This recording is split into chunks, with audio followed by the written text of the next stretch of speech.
Sing Grace Water? Huh? You got that Dusty Cup later? Kick ass, man. Somebody hit my music. Let's get to the money. Let's get to the money. Let's get to the money. Let's get to the motherfucking money. Fuck the bookies, fuck the bookies. FTV screaming fuck the bookies, fuck the bookies, fuck the bookies, fuck the bookies, fuck the bookies, fuck the bookies, fuck the bookies. FTV screaming fuck the bookies, fuck the bookies, fuck the bookies. Middle finger in your ass screaming fuck the bookies. Woke up in the morning, grab my little black book. Yesterday can eat a dick, cause we lost by the hook. Can't win them all, so you never see me get shook. Today's a new day, the bookmaker's getting cooked. When I spot a dirty K of 4 units getting played, always find the value, I would never be afraid. Scared money don't win, but I'm not going all in unless I see a bet I love, then I put my balls on a bookie's chin. Let it all soak in, doubling my bread, winning money with my friends. If you got the itch and you wanna go big, follow Sharpie bets and you gon' really fucking win. This is not financial advice, it's entertainment. But if I find the right price, believe I'm parlaying it. You can see my spreadsheet, I'm winning, not just saying it. Profit in the green every week, I'm never negative. I can bet an ace or a shitty old picture. Pick the right spots cause I'm the K-pop whisperer. Shut up when I speak until you finally get the picture. I'm the best in the world, tell me you getting richer. Fuck the bookies, fuck the bookies. FTV screaming fuck the bookies, fuck the bookies, fuck the bookies, fuck the bookies, fuck the bookies, fuck the bookies, fuck the bookies. FTV screaming fuck the bookies, fuck the bookies, fuck the bookies. Middle finger in the air screaming fuck the bookies. Let's get to the motherfucking monies. And here we go. Yeah. Welcome to the Balking Dead, where there is no sleep for the wicked. It is moving day in the MLB, but we have us a stacked moving day at least. And with it being Wednesday, you know what that means. We do start the show off with Jack of the Day with Connor Mack. This show is sponsored by W, a clean energy powder with no come down to your day. Simple. Scan the QR code on screen and you're going to get 10% off your first order by using the best promo code on God's green earth, and that is Pub Sports. We always start Wednesday's show with a blast, guys. I like to call it old yopper, but on this show we call it Jack of the Day with Connor Mack. Well, see you later. What's good, my guy? Glad to see you. And at least this time we don't have a shit pack of games to look at.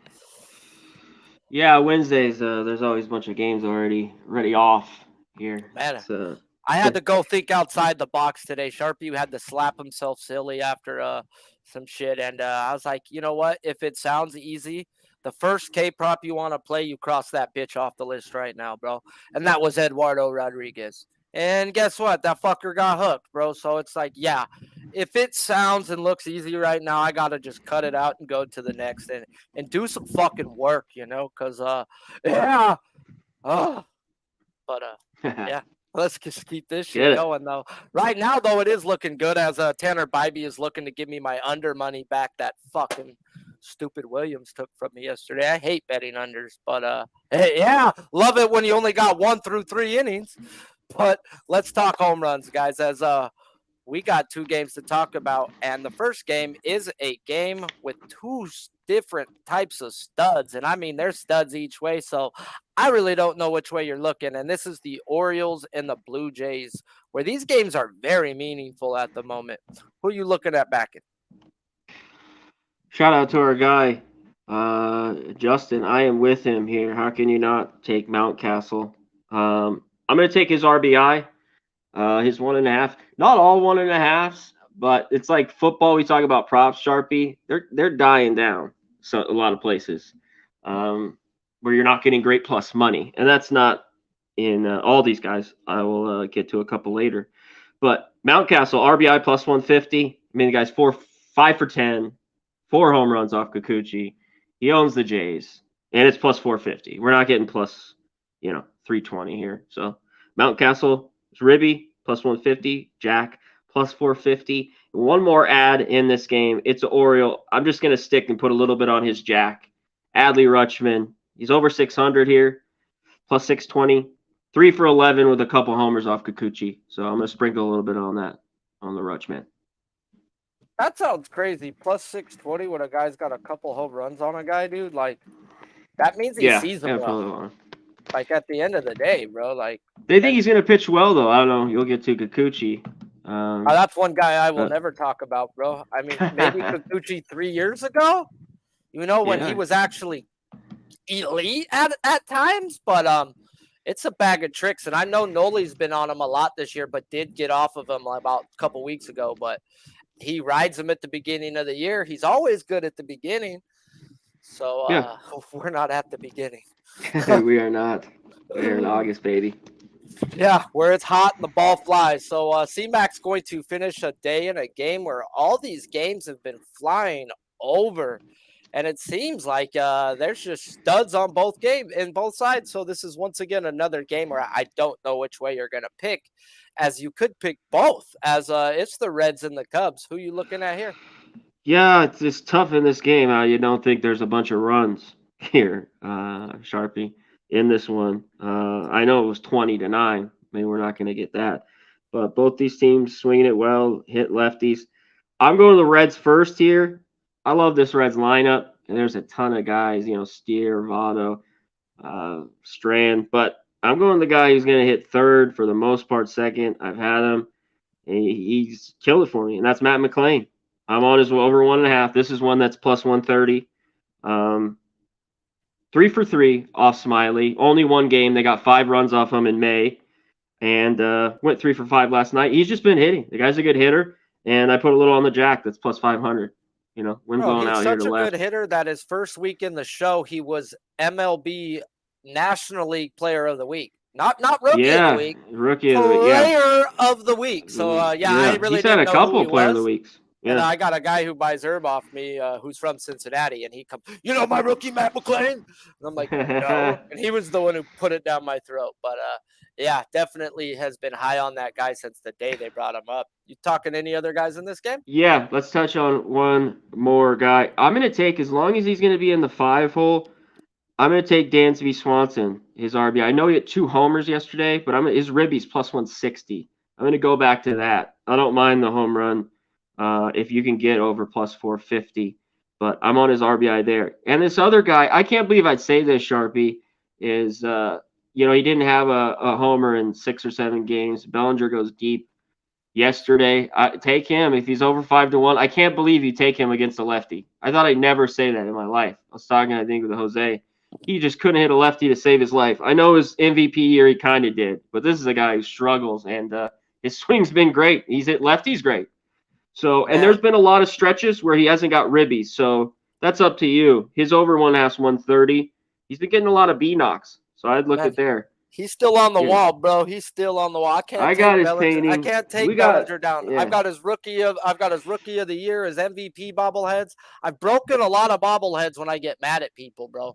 But those are ones I just can't break, bro. I just couldn't break it. And it's like my Jock Peterson signed jersey. Like, even though he's a Giant and I hate the Giants, I just love that guy, bro. Like, I love Jock fucking Peterson. So, whatever. Happens. You get traded nowadays. You don't play 20 years on the same team like we used to. True. So, put a little belly because he's over 5-1. He's got more homers against lefties, or it's about the same, which I'm just shocked at this year. It's just crazy. Crazy. What's it at? Yeah, 9-7, but still. He's at 347 off lefties. That's nuts, bro, for a lefty guy who has struggled career-wise. We do have 50 live. If you haven't smashed that like, do us a favor and smash that like button. If you want me to read out your best bet at the end of the day, make sure you hashtag WeBePubbin in your best bet, and please keep it to one bet as it's supposed to be your best. Put it down. Those showing up right now for the recap of Jack of the Day with Connor Mack, do me a big favor and smash that like button, as it does help people find the best MLB prop show on God's green earth. Yes, it's moving day, but this moving day we didn't have 3 games to choose from. So he going to start his day in the Baltimore Orioles game, and he going to pick on the old Cooch and take him some Mountcastle RBI at plus 150 and also touch on his home run at plus 450. He's also going to look a little over at some Adley Rutschman home run at plus 620, who does have good numbers and a couple bombs prior history versus this man.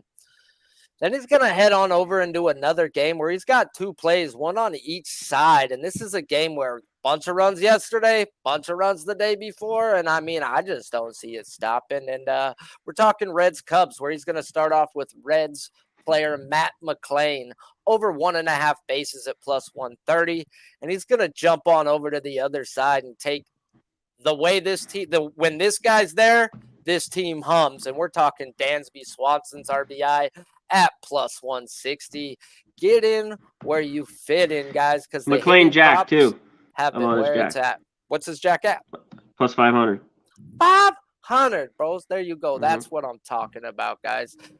C-Mac, go ahead and shoot through the chat, do your thing, tell them where to go, what to do, and all that good shit. Yeah, shout out to the chat. AO, JT, William, Joe Free, my man. Good to see you. Andrew, GLG, all the guys.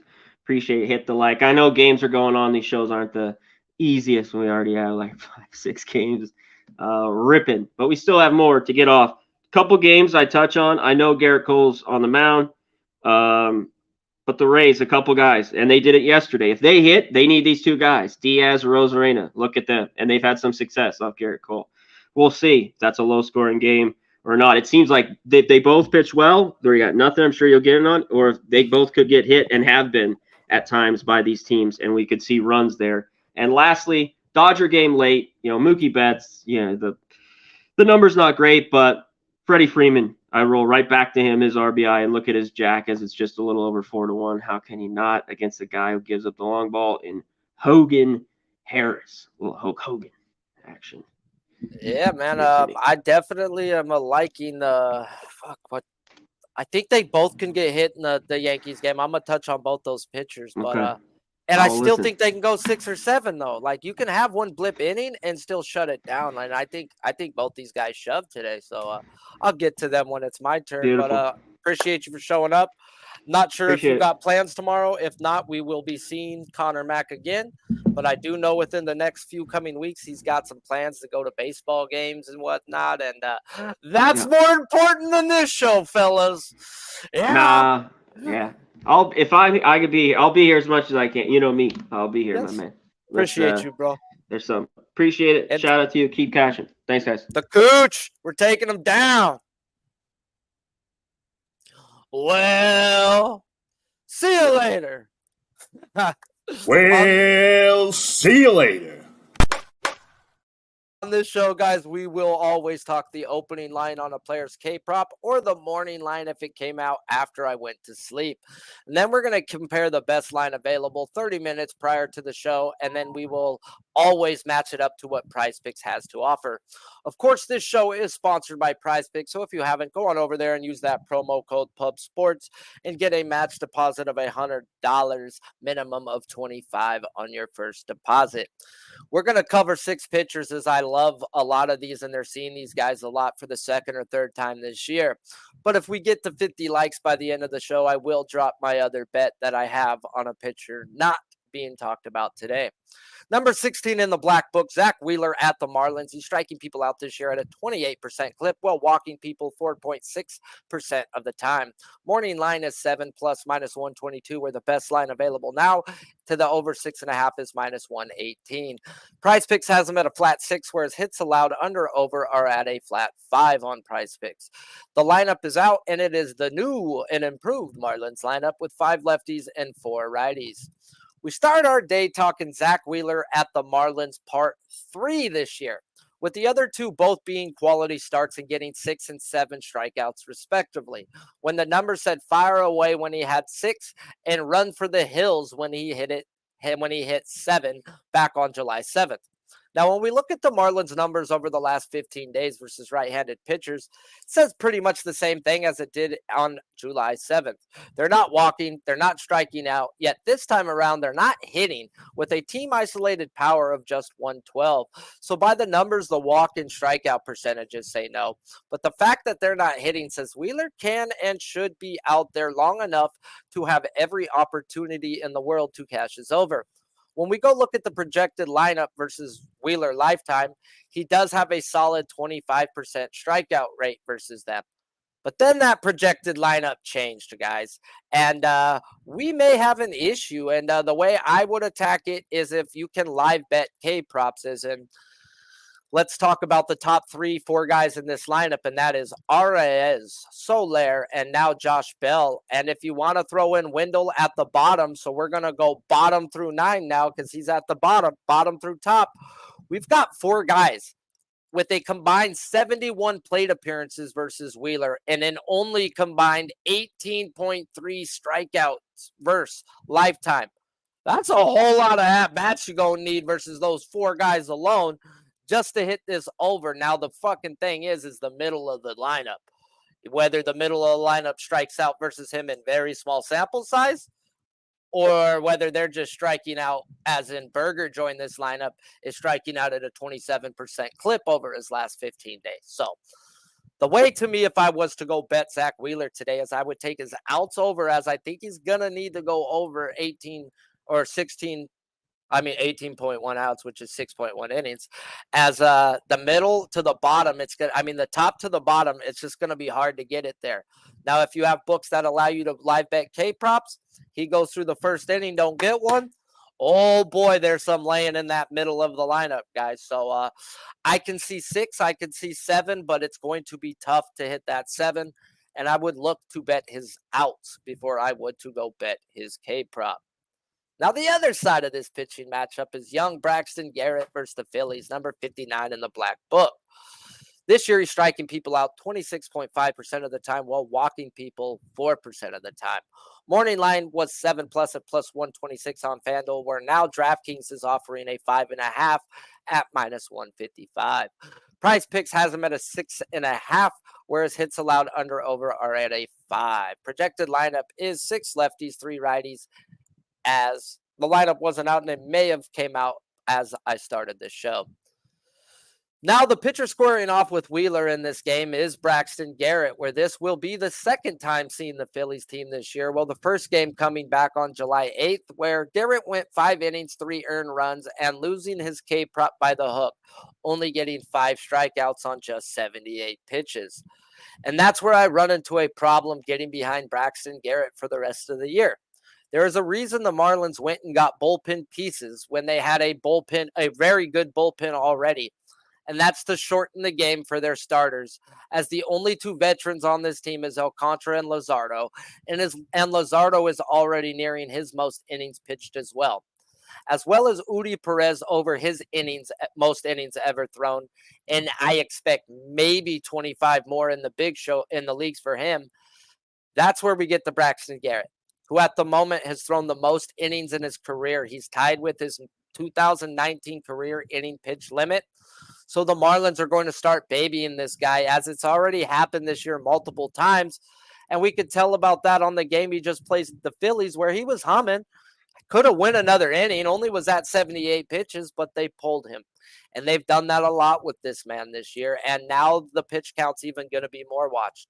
Now when he gets hit hard like the Rockies game, they're not going to let him come out and eat up the innings like they need. They're just not going to let this dude waste innings, as they need this guy for the playoff run, and all they want is 5 innings. If he can go more on that 75 pitches, they will take it. So from here on out, I can no longer straight bet Braxton Garrett, as you've got to alt him down, in my opinion, as there is that chance where he's going to get you by the hook because they pull him at 5 innings. It's just the way they're going to be treating a lot of these young pitchers now over in Miami that have passed their innings pitched, as they don't like pushing them more than 30 each year. Next guy in the lineup that we're talking today, Big Shane O'Mac. Number 7 in the black book at the Yankees, striking people out this year at a 30.2% clip. Well, walking people, that can't be him, bro. No way that can't be McClanahan's. I know he's walking people higher than that. So I must have left the template from yesterday on that one. My bad there. Open him up on draft. I just talked Garrett. No, Garrett was first. Okay. Garrett was first. No, Wheeler was, Wheeler then Garrett. I just did Garrett. No, I didn't skip Garrett. Shane McClanahan, next up on the board. Number 7 in the black book at the Yankees. Opened him up last night on DraftKings at plus 120 to the 6.5. Best line available now is on FanDuel at that same plus 120 to his 6.5 strikeouts. PrizePicks has him at a flat 6, whereas pitching outs under over are at a 16.5. Shane McClanahan, like a lot of these pitchers today, is going to get his second matchup of the year versus the Yankees. After the first time, he didn't make it past 4 innings of work while giving up 4 earned runs and striking out only 3. And I'm going to tell you the dude had a great game. Sharpie, what the fuck? Are you on crack? Not no more. And hear me out. I seen the disaster inning coming, guys, from a mile away that day, as we spoke on it a lot on this show. When your guy is cruising and shutting people down, has all of his pitches working like McClanahan did versus the Yankees in his first 4 innings of work, and then he ran into the problem. And I know this problem because I freaking was on this bet that day, and this is what I knew I was cooked when it happened. The Yankees pitcher got destroyed. They go to the bullpen. The bullpen pitcher gets destroyed. They had to go to the bullpen again. Now we have a guy sitting more than 30 fucking minutes who had everything working. Like, I've seen this too many times, and was really worried with Eduardo Rodriguez this morning when I was on his outs, when I seen the Pirates happen to go to the bullpen 2 times. I was like, oh, Lord, man, this is just never good, never good, never good. Came through this time. Last time, not so much versus these Yankees guys. So when you have to sit 30 minutes and you're humming and you get cracked, that's baseball, guys. I don't put nothing on McClanahan, as through the first 4 innings of work, he was dominating the Yankees. And then he had to sit for 35 minutes and he fell apart. That fucking happens. Sad to say, that happens in baseball. So when we look at these guys' numbers versus lefties over the last 30 days, it says they're walking at a nice 10.1%, which can be detrimental at times to a McClanahan. They're not striking out, and they're crushing the ball with a team isolated power in the 200s. So why are we getting a 6.5 and not a 5.5? Because everything here says that he should have an issue, except the book's putting him at a 6.5, which tells me he's going to go out there and get 7+ today. And since the All-Star break, in 3 games, he's had a 5.5, 2 out of those 3 games, going 1-1 to those numbers, while not coming close to the game they put him at a 6.5. Now, the 6.5 falls under Sharpie 316 Rule 34, so that's just an easy pass for me, as even the numbers say no. But once again, we know on this show numbers don't mean everything. Now, what we do have is Garrett Cole on the other side. And before I talk about Garrett Cole, the books are telling me they have Garrett Cole having a good day. So that means the ace effect is totally in play here. We don't got to worry about McClanahan having another pitcher have a fucking 30-minute inning on his ass today. And instead of a half-unit type bet on an outs prop, I went full today, guys. I took McClanahan over 16.5 outs at -120, as I expect a dominant game from Shane McClanahan today, as he is the best left-handed pitcher in all of baseball. Pitcher number 4 is the other pitcher on this side, Garrett Cole versus the Rays. Striking people out 19.7% of the time, while walking people 10.8% of the time. Morning line 8+ or at -116 on FanDuel, where the best line available to that 7.5 now is still on FanDuel, but now at a -128. PrizePicks has them at a 7.5, whereas pitching outs under over are at an 18.5. Projected lineup today is 7 righties, 2 lefties. The other side of this pitching matchup is another reason why I do like McClanahan's outs. And like I said, this is the ace effect. And we got 2 aces with Garrett Cole on the bump for the Yankees. And he gets his 3rd matchup of the year versus these Rays, where the first 2 times were a back-to-back. Never going more than 5 innings and never getting more than 6 strikeouts when the line was at 6.5 for him both starts. And he was a 7.5 for 4 weeks prior, heading into the Rays game those times. So they respected the Rays then, and they don't now, is what I'm getting at with that. So I get it. If we look at the past history, not being these 2 games this year, being those back-to-backs, he's seen them 4 times last year, with one of them being a back-to-back, and Cole never had less than 6 in a game. We're having double digits 2 different times. Taking the fact that the Rays were the best team in baseball back in May, and now they're not the best team, but the numbers ain't too damn shabby, as they are walking just a little bit above league average with a nice team isolated power of 170, and they are striking out 23% of the time. Well, they were striking out 25% of the time when he faced them the first time of the back-to-back, and the second time was a 22.5%. So strikeout percentage really doesn't always mean that much with this team, as it's whiff. They do carry in the whiff. They like to biff. So both times he did see them this year, though, the team had an isolated power of 220 to 240, and yeah, they were smashing the ball. So 170 is not bad, but damn, they were out of the planet at the time. So the Rays are one of the more analytical teams in all of baseball. They know not to load up lefties versus this man, as they do have the opportunity to load a lefty or right-handed dominant lineup, depending on how Kevin Cash wants to attack that day. And never did the Rays send out anything more than 3 right-handed bats this year in the 2 games that they seen them, with one of them only having 2. So I get it. It's just an easy stay off for me, guys, as I can see the over or the under, and the more right-handed bats, the harder it shall be for a man who has a career 11.4 K per 9 versus the left-handed side, and just a 9.6 versus the right-handed side. So Garrett Cole lean is the over, but lean is just a lean. I do not have no cash on it. They want to load up lefties now. You go tip my damn hand, and I'll go, I'll jump in. Yeah, I'll jump in. So let's get into another guy who's seeing another team for another time.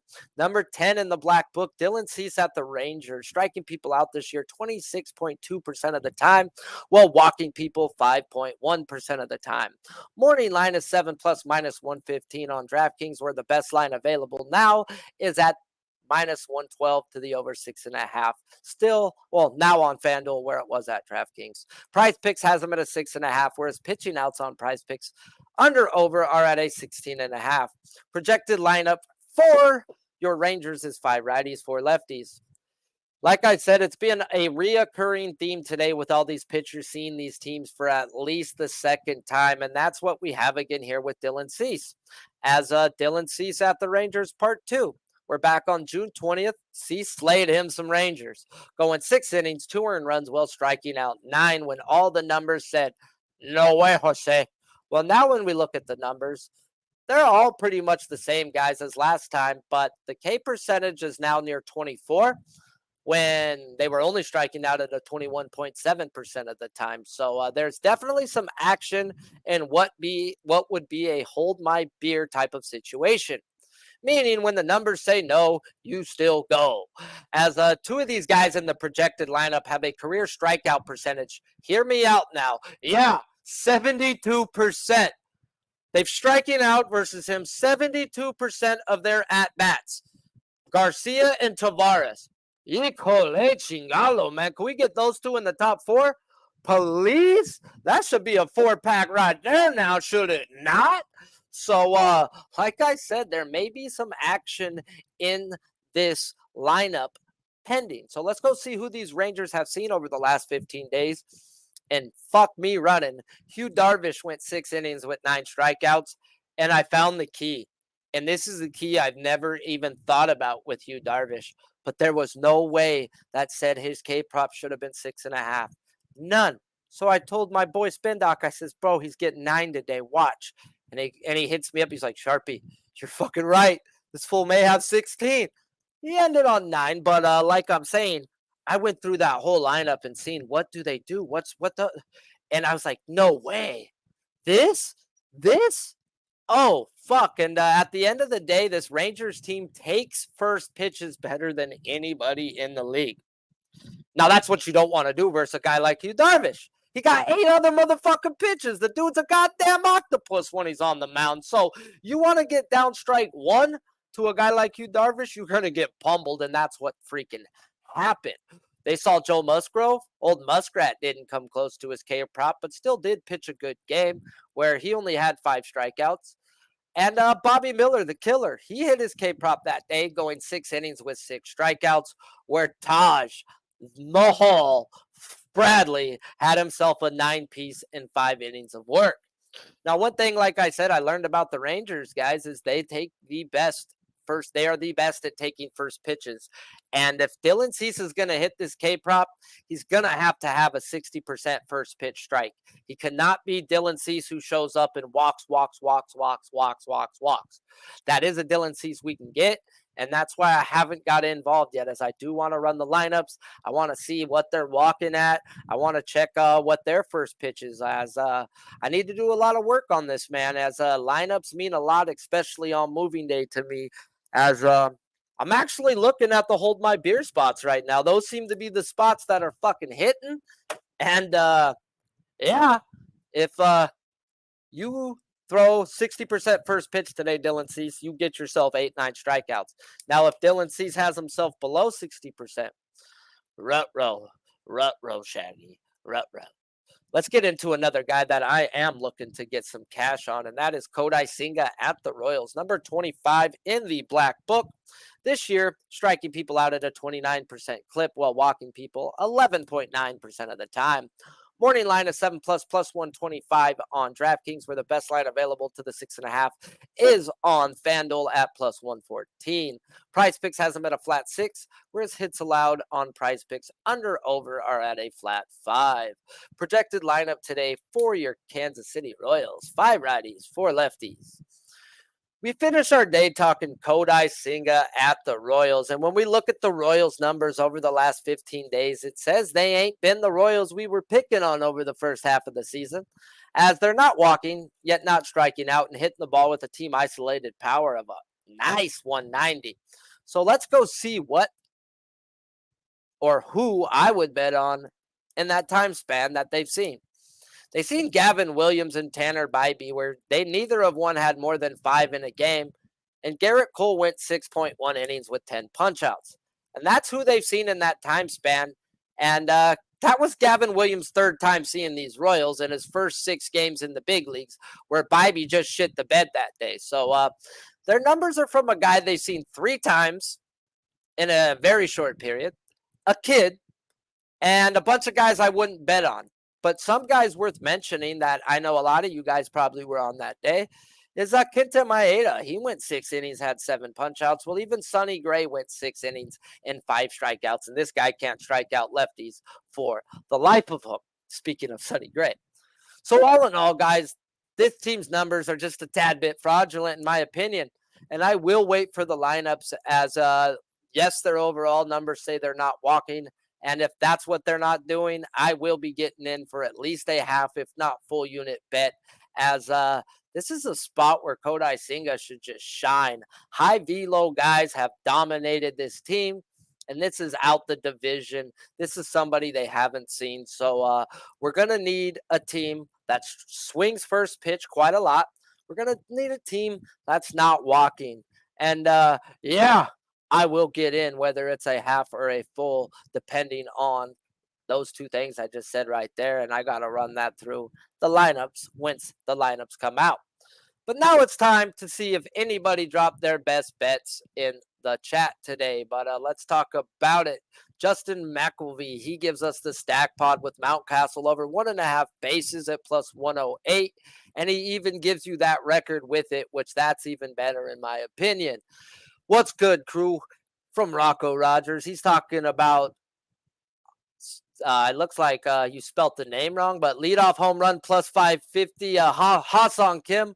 I believe Dave Rogers called him Ling Ling Kim, but call him what you want.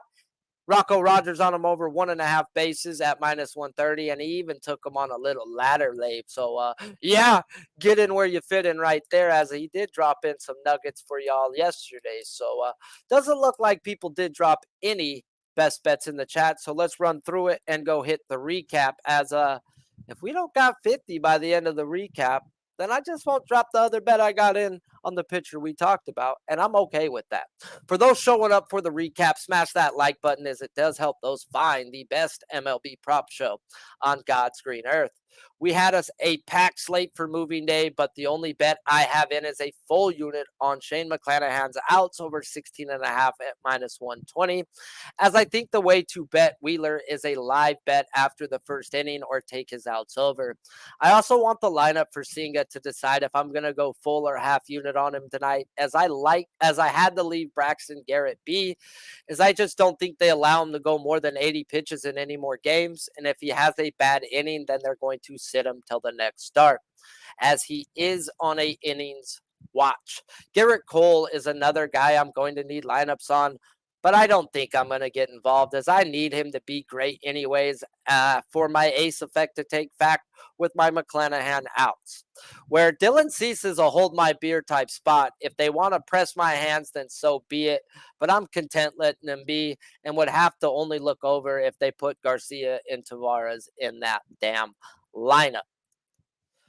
Appreciate you all for showing up, guys, as this show is Monday through Friday, 3:10 Eastern.